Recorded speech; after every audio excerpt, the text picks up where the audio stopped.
ഒരു കുട്ടി വിദേശത്തേക്ക് പഠിക്കാൻ പ്ലാൻ ചെയ്യുമ്പോൾ ഇപ്പോൾ ജർമ്മനിയോ UK അയർലൻഡോ US എവിടെ ആയാലും ഫൈനാൻഷ്യൽ സ്ട്രഗിളാണ് ഫസ്റ്റ് ഇഷ്യൂ. അങ്ങനെ ഒരു 10, 15, 20, 25 ലക്ഷം രൂപയൊക്കെ വരുന്നുണ്ട്.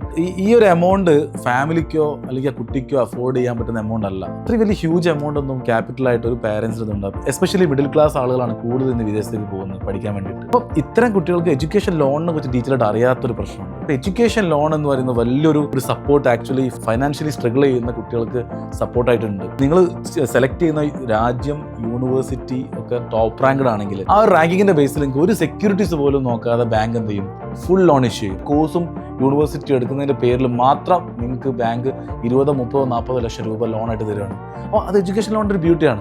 നമ്മൾ പ്രോസസ് ചെയ്യുമ്പോഴും അപ്ലിക്കേഷൻ ചെയ്യുമ്പോഴും നമ്മൾ ശ്രദ്ധിക്കേണ്ട കുറേ വിഷയങ്ങളുണ്ട്. ഒരു 25,000 രൂപ അല്ലെങ്കിൽ 30,000 രൂപ സാലറി വാങ്ങിക്കുന്ന ഒരാൾ നിങ്ങളുടെ ഫാമിലി ഉണ്ടെങ്കിൽ അവർ വഴി നമുക്ക് സെക്യൂരിറ്റീസിലൂടെ നമുക്ക് ലോൺ അറേഞ്ച് ചെയ്യാൻ പറ്റും. അപ്പം എഡ്യൂക്കേഷൻ ലോൺ കിട്ടാൻ ഒരുപാട് വഴികളുണ്ട്, ഈ സെക്യൂരിറ്റി വെച്ചിട്ടും വയ്ക്കാതൊക്കെ. അപ്പം നിങ്ങൾ വിദേശത്ത് പഠിക്കാൻ താല്പര്യമുള്ള കുട്ടിയോ അല്ലെങ്കിൽ കുട്ടിയുടെ പേരൻറ്റോ ആണെങ്കിൽ നിങ്ങൾ പറയാൻ ഒറ്റ കാര്യം, നിങ്ങൾ ആദ്യം ബാങ്ക് പ്രൊസീജിയേഴ്സ് ചെക്ക് ചെയ്തിട്ട് നിങ്ങളെ കുട്ടിക്ക് സെക്യൂരിറ്റീസ് ഒന്നും വയ്ക്കാതെ നിങ്ങൾക്ക് ഫൈനാൻഷ്യൽ ബുദ്ധിമുട്ടൊന്നും ഇല്ലാതെ ഒരു എഡ്യൂക്കേഷൻ ലോൺ അറേഞ്ച് ചെയ്യാൻ പറ്റുന്ന ഒരു ഓപ്ഷൻസ് ഉണ്ടെങ്കിൽ ആദ്യം നോക്കണം. അപ്പോൾ ലോണായിട്ട് ബന്ധപ്പെട്ട് നിങ്ങൾക്ക് എന്ത് സംശയം ഉണ്ടെങ്കിലും we will help you out.